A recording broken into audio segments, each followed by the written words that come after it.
The Northwest Passage, a legendary Arctic sea route, has always captivated explorers and adventurers. For centuries, it remained a treacherous, ice-choked challenge, but in recent years, it has become a destination for a new breed of explorers, cruise ship passengers. This is the story of how the Northwest Passage transformed from a perilous challenge to a unique, albeit exclusive, travel experience.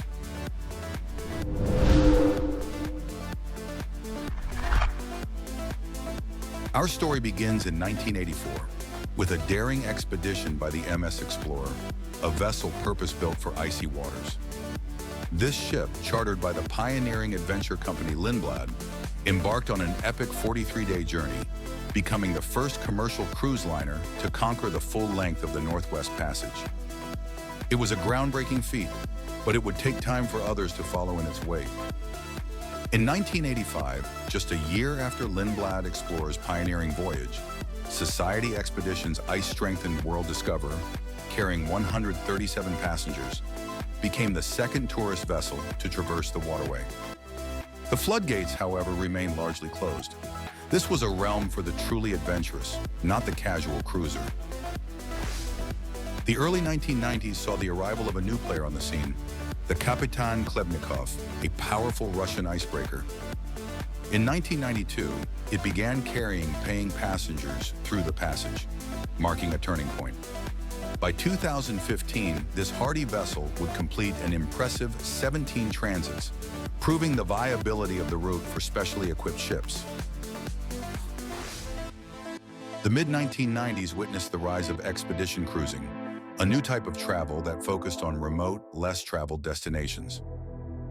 In 1994, the Hanseatic, a 175-passenger ice-class expedition ship operated by the German line Hapag-Lloyd Cruises, made its first transit of the Northwest Passage.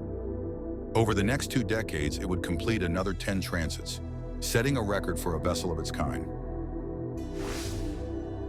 In 2003, another Hapag-Lloyd ship, the 155-passenger Bremen, also joined the ranks of Northwest Passage conquerors after already crossing the waterway twice in the 1990s under the name Frontier Spirit, completed another 5 transits. These were still relatively small ships, carrying a select group of adventurous passengers, but the trend was clear. The Northwest Passage was slowly opening up to tourism. The year 2012 marked a significant milestone. The World, a unique residential cruise ship where apartments are privately owned, became the largest passenger vessel to ever complete a full transit of the Northwest Passage. This was no ordinary cruise liner. Its residents, who constantly travel the globe, planned the itinerary themselves. The World, accompanied by a Canadian icebreaker for safety, sailed from Nuuk, Greenland, on August 18, 2012, and arrived in Nome, Alaska, on September 12, 2012. Since then, it has periodically included the Northwest Passage in its routes, although these transits are heavily dependent on ice conditions and weather. In 2013, Le Soleil, a 150-meter-long luxury hybrid electric icebreaker operated by the French company Ponant, carrying 245 passengers and costing from 30,000 to 50,000 euros per person, became the first of 3 Ponant ships to complete a full transit, setting a record for a single line. Its route ran from Reykjavik to Kangerlussuaq, through the Northwest Passage to Nome, lasting from 24 to 30 days. The following year, 2014, saw the 132-passenger Silver Explorer, operated by Silver Sea, complete a 23-day transit from Kangerlussuaq, Greenland, through the Canadian Arctic archipelago to Nome, Alaska, with tickets starting at $37,000 per person. 2016 witnessed a true spectacle. The Crystal Serenity, a 1,070-passenger behemoth operated by Crystal Cruises, became the largest cruise ship ever to navigate the Northwest Passage. The 32-day journey, priced from $21,855 per person, started in Seward, Alaska, and included stops at Herschel Island, Banks Island, Resolute Bay, Baffin Island, and finally New York. It repeated the voyage in 2017, solidifying its place in the history books. In 2019, a new chapter began. The MS Roald Amundsen, operated by the Norwegian company Hurtigruten, arrived in Nome, Alaska on September 10, 2019, having completed the first-ever transit of the Northwest Passage from the Atlantic to the Pacific using a hybrid propulsion system.